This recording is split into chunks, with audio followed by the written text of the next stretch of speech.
Halo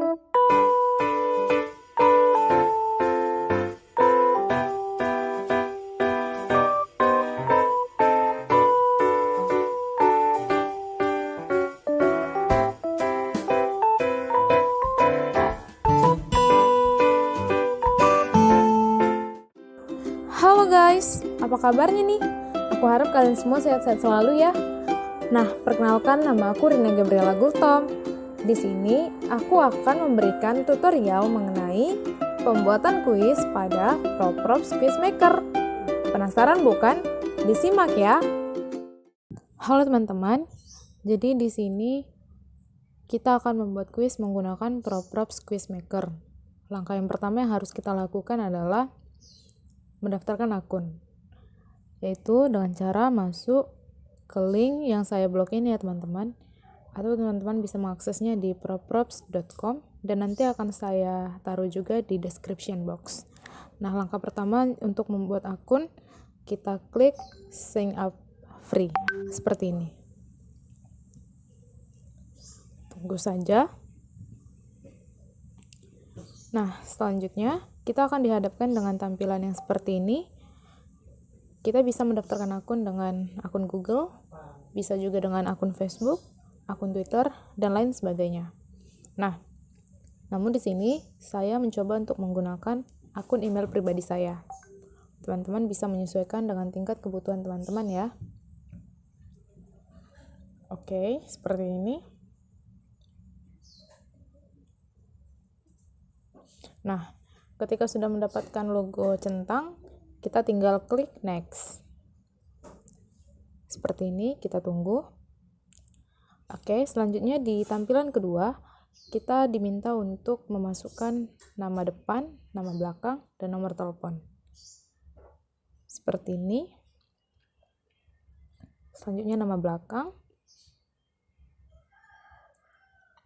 Seperti ini. Nah, setelah itu kita memasukkan nomor telepon dengan format kode Indonesia yaitu +62.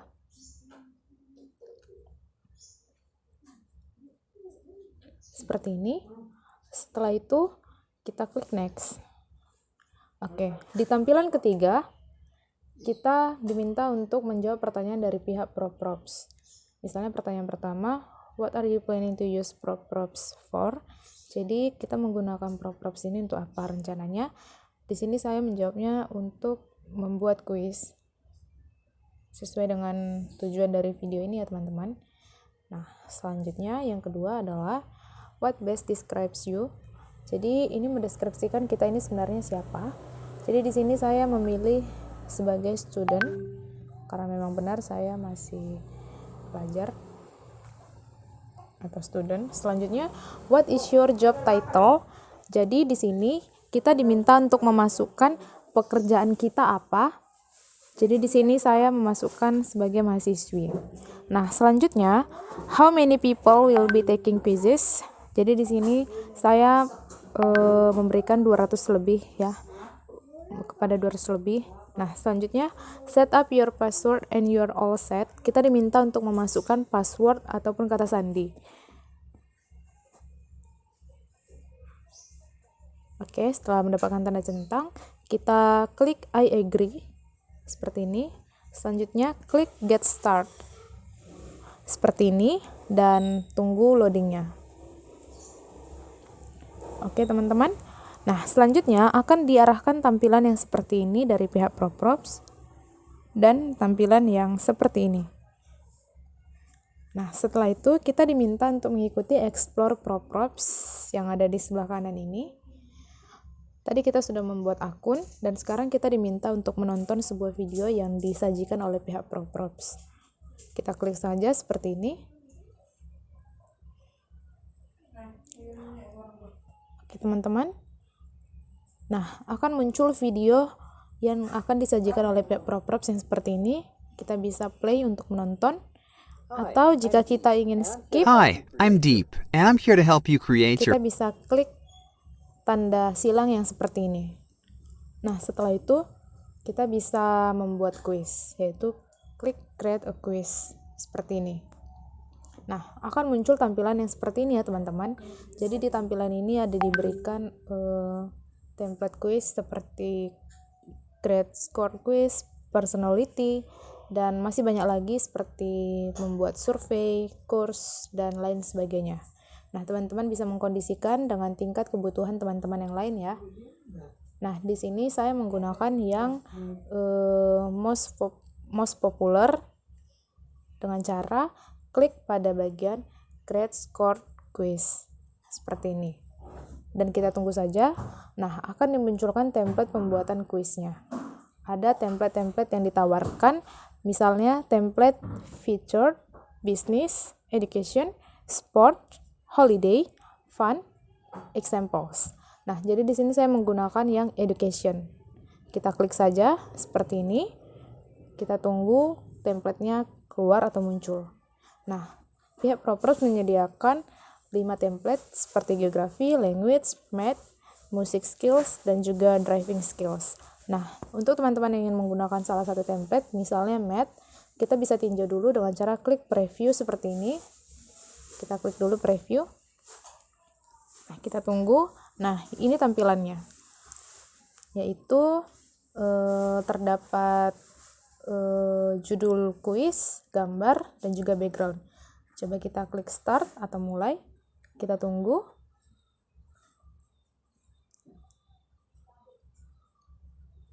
Nah, tampilannya ataupun templatenya seperti ini. Ada pertanyaan, ada gambar, dan juga ada pilihan-pilihan jawabannya ya teman-teman. Seperti ini. Oke, jika teman-teman ingin menggunakan, tinggal klik use this template. Jika tidak, teman-teman bisa klik tanda silang. Nah, jika teman-teman ingin membuat kuis sendiri dengan template sendiri, teman-teman bisa klik create seperti ini. Oke, tinggal tunggu saja. Nah, akan muncul tampilan blank quiz yang artinya kita bisa membuat sendiri. Langkah pertama adalah kita membuat judul kuis. Nah, judul kuisnya disesuaikan dengan keinginan teman-teman. Misalnya saya di sini menggunakan judul kuis kuis sejarah. Oke, untuk gambarnya bisa kita ganti dengan cara klik pada logo pensil seperti ini. Nah, setelah muncul ada pilihan-pilihan logo ataupun gambar, atau teman-teman bisa mengupload sendiri dari file teman-teman.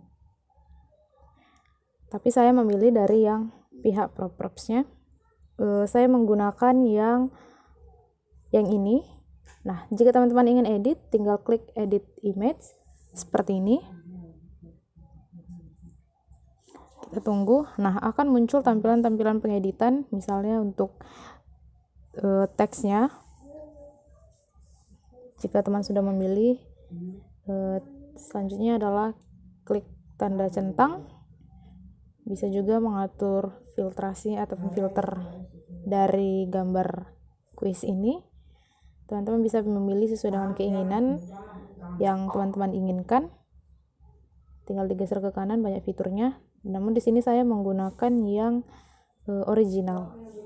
Oke, setelah semuanya sudah selesai, kita klik bagian done. Seperti ini, kita tunggu. Nah, setelah dirasa semua pengaturannya selesai, kita klik done. Setelah itu untuk menambahkan deskripsi, kita bisa menambahkan misalnya kerjakan dengan teliti. Teman-teman bisa menyesuaikan dengan deskripsi yang teman-teman inginkan ya. Oke, setelah sudah, kita klik save. Selanjutnya kita tunggu sebentar. Dalam proses penyimpanan. Nah, setelah itu kita dapat membuat pertanyaan dengan cara klik new question seperti ini. Nah, oke. Nah, di sini akan diberikan tampilan-tampilan seperti apa bentuk jawaban dari pertanyaan ataupun kuis yang kita buat. Ada banyak ya di sini teman-teman. Ada yang multiple choice, ada yang checkbox, Ada yang true false, fill in the blanks, essay, matching, hotspot, dan lain sebagainya. Teman-teman bisa menyesuaikan dengan tingkat kebutuhan. Namun di sini saya menggunakan multiple choice. Setelah itu kita klik add question. Kita tunggu sebentar. Seperti ini. Nah, kita akan diberikan tampilan untuk menempatkan pertanyaan dan juga pilihan-pilihan jawaban yang akan kita gunakan. Karena kita tentang sejarah, jadi kita harus membuat pertanyaan yang sesuai ya dengan judul kuis kita. Teman-teman bisa menyesuaikan dengan judul kuis teman-teman. Di sini saya kuis sejarah. Jadi, misalnya pertanyaannya, siapakah Bapak proklamator Republik Indonesia? Ayo, siapa teman-teman? Teman-teman bisa dong pasti menjawabnya. Nah, untuk pilihan jawabannya, kita tinggal masukkan pilihan-pilihannya. Misalnya yang pertama ini adalah Insinyur Soekarno. Insinyur Soekarno. Selanjutnya untuk yang kedua, ketiga, dan keempat, teman-teman tinggal mengisi saja sesuai dengan pilihan jawaban. Nah, misalnya seperti ini. Setelah itu, teman-teman jangan lupa untuk menandai pilihan jawaban yang benar. Jadi pilihan jawaban yang benar adalah Insinyur Soekarno ya teman-teman, jangan sampai salah. Oke, selanjutnya untuk membuat soal ini menjadi soal yang wajib, teman-teman dapat scroll ke bawah sebentar, setelah itu klik advanced. Seperti ini. Klik advanced ini ya teman-teman. Nah, setelah itu kita mengaktifkan pilihan record question. Seperti ini. Nah, oke. Setelah dirasa sudah, teman-teman bisa menambahkan soal-soal yang berikutnya dengan cara klik add question seperti ini dan pilih sesuai dengan yang sudah kita buat sebelumnya. Kita tunggu. Nah, tampilannya akan sama seperti soal nomor 1 tadi. Kita tinggal memasukkan pertanyaan yang akan kita buat. Yang pastinya sesuai dengan judul kita juga ya. Nah, di sini saya sudah membuat 5 pertanyaan terkait kuis sejarah dan sudah saya tandai sebagai soal-soal wajib yang seperti saya lakukan tadi ya caranya teman-teman. Nah, setelah itu untuk menyeting pengaturan-pengaturannya, teman-teman bisa menyetingnya di sebelah kiri ini ya teman-teman. Misalnya untuk segi result atau hasilnya, nanti peserta didik akan mendapatkan hasil antara pass or fail, ataupun letter grading, good or excellent, ataupun kita bisa menentukan sendiri teman-teman. Namun di sini saya menggunakan pass or fail. Nah, selanjutnya bagian popular setting. Kita klik dulu seperti ini.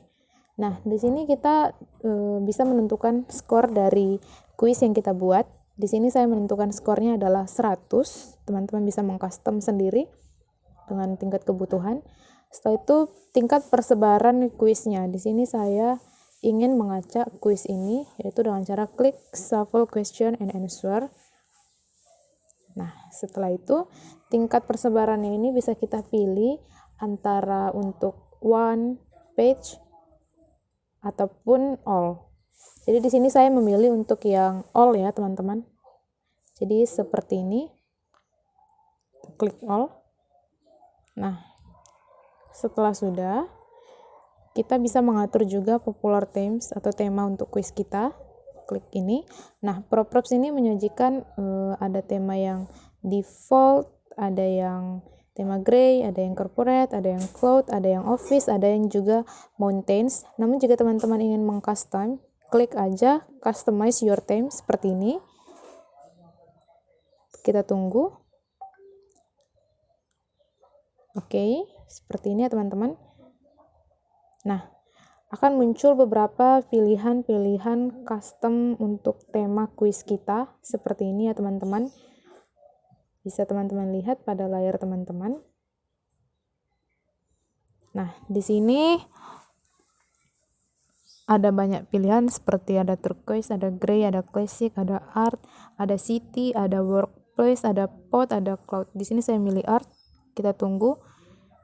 Applying. Coba kita tinjau. Jadi gambarnya seperti ini teman-teman. Ataupun temanya jadi seperti ini. Atau untuk mengcustom, klik aja customize di bagian artnya seperti ini. Klik. Nah, di sini kita bisa mengcustom logo, background, colors, font family, font size, button. Tapi saya untuk pertama kali background, tingkat kecerahan ataupun brightness-nya, oke. Seperti ini. Selanjutnya dari segi colors, dari segi colors, teman-teman bisa mengubah warna judul quiz atau quiz title, description, question, result title, explanation, result description, label color, answer. Nah, di sini misalnya saya ingin mengubah quiz title-nya, warnanya ya menjadi warna ini misalnya. Terus klik save. Nah, setelah itu kita tinjau, kita lihat hasil perubahan warnanya seperti ini. Scroll saja ke atas. Nah, warna dari judul kuisnya berubah ya. Selanjutnya jika teman-teman ingin mengubah warna description, sama caranya. Tinggal klik pada bagian description seperti ini. Terus misalnya saya pilih warna hijau. Ini warna hijau. Setelah itu klik save. Nah, setelah itu warnanya berubah menjadi seperti ini. Namun mungkin saya ubah aja deh menjadi warna yang ini biar sama seperti judul. Selanjutnya klik save. Oke, kita tunggu. Nah, warnanya sudah berubah.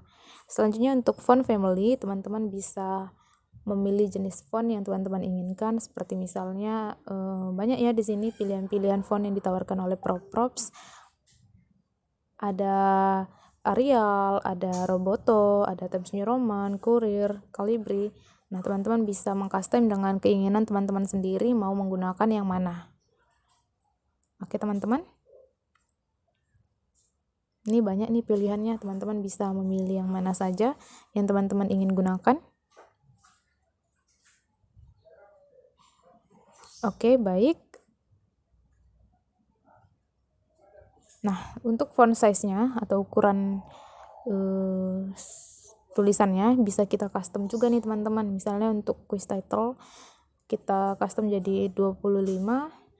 Selanjutnya untuk quiz description kita custom menjadi 15. Oke, dan yang lainnya bisa diatur sendiri ya oleh teman-teman. Nah, selanjutnya adalah buttons. Di sini kita bisa mengganti subjek-subjek tulisannya. Misalnya start, di sini saya ubah menjadi tulisan mulai seperti ini. Selanjutnya klik enter. Nah, setelah itu akan berubah tampilannya menjadi tulisan mulai. Oke, selanjutnya misalnya next. Kata-kata next saya ubah menjadi berikutnya. Nah, selanjutnya klik enter. Oke. Setelah itu teman-teman bisa mengatur untuk yang submit ataupun yang next question sesuai dengan keinginan. Setelah itu klik save. Seperti ini. Kita tunggu ya, teman-teman. Nah, setelah kita mengatur tema, teman-teman juga bisa mengatur pengaturan lainnya. Seperti general, klik general seperti ini. Oke.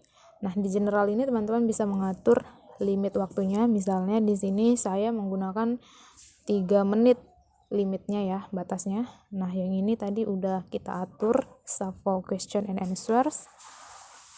Oke, selanjutnya teman-teman bisa mengatur sendiri sesuai dengan keinginan teman-teman ingin mengatur yang seperti apa dari penggunaan kuis yang teman-teman buat.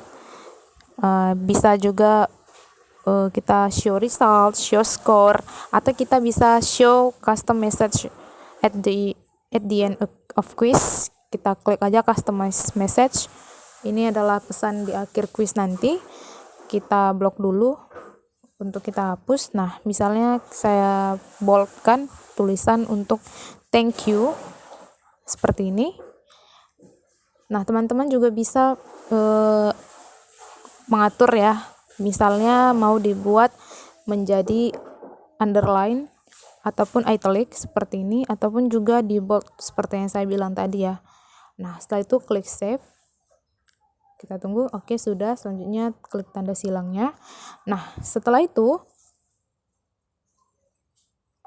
teman-teman bisa mengatur dari segi bahasanya. Ini kita scroll sampai ke bawah ya teman-teman.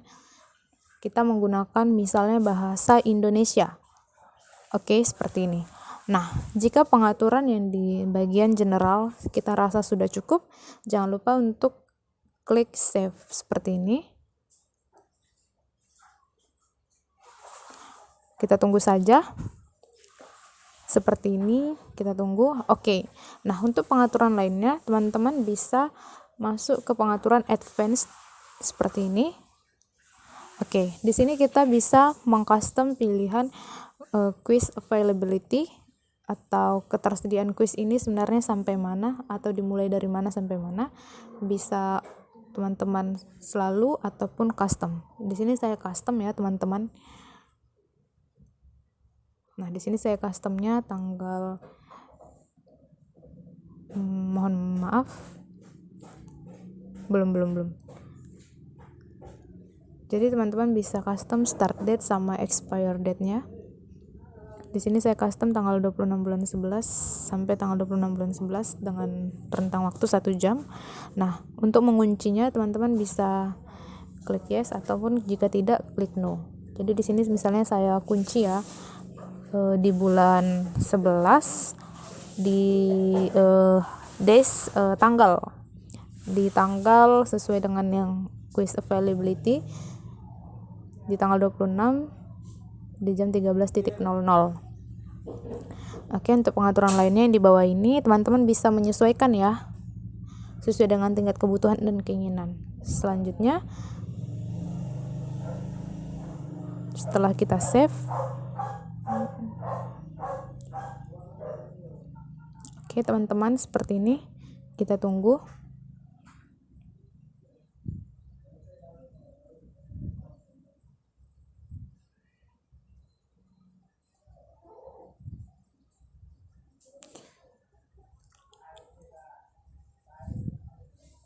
Nah, ini kalau kita ingin mempreview ya, tadi ada tulisan preview, kita preview. Nah, karena tadi kita menyetel ketersediaan kuis ini, jadi untuk panel tulisan mulai ataupun startnya belum ada karena kita mengatur.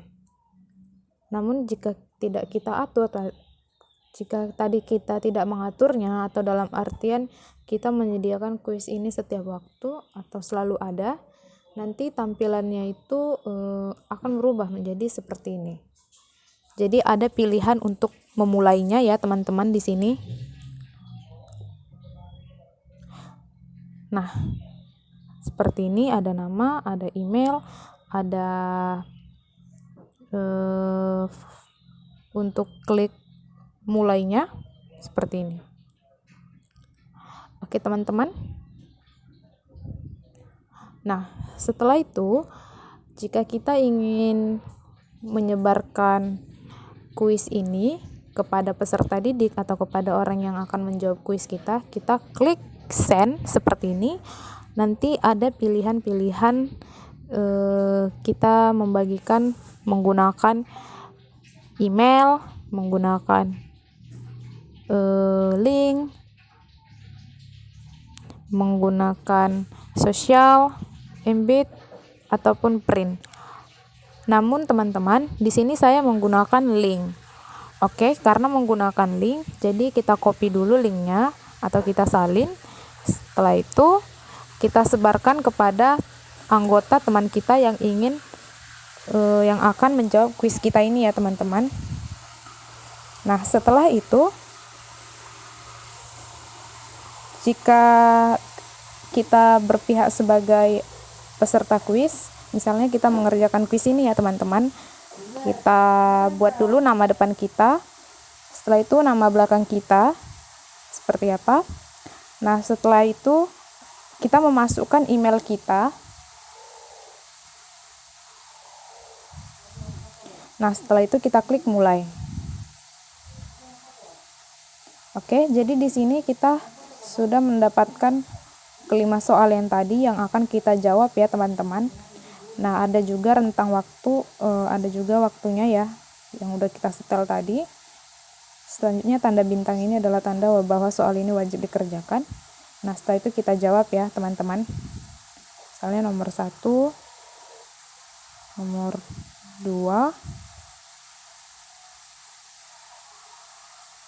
Oke, misalnya kita sudah menjawab kelima pertanyaan ini dengan rentang waktu segitu. Bisa teman-teman lihat di layar. Selanjutnya kita klik submit my answers. Nah, setelah kita submit, kita akan mendapatkan laporan. Sebagai peserta didik ya, kita akan mendapatkan laporan hasil kuis kita berupa sertifikat ya, ada juga skornya. Ada juga waktu yang dibutuhkan untuk mengerjakan, identitas yang sudah kita masukkan tadi, dan hasilnya, apakah kita lulus atau tidak, pass or fail yang udah kita atur tadi. Nah, setelah itu, kita sebagai pembuat kuis ingin melihat laporannya bagaimana, yaitu di bagian report, seperti ini, klik report. Nah, setelah itu akan ditampilkan laporan seperti ini. Ada tanggal, ada nama depan, nama belakang, email, ada skor, ada waktu yang diperlukan, dan ada hasilnya, gagal atau tidak. Oke ya, seperti itu teman-teman. Nah, selain dalam bentuk report, ada juga tampilannya dalam bentuk statistik. Yang dalam bentuk statistik, jika kita ingin melihatnya, klik saja ini stats, seperti ini, kita tunggu. Nah, akan ditampilkan performa statistik dari hasil jawaban peserta didik. Seperti ini ya teman-teman, bisa teman-teman lihat statistikanya seperti apa di layar teman-teman. Nah, jadi seperti itu teman-teman dari penggunaan ProProfs Quizmaker ini. Sekian dari yang dapat saya sampaikan. Semoga video ini dapat bermanfaat bagi siapa saja dan bagi teman-teman sekalian. Sekian dari saya, terima kasih semua.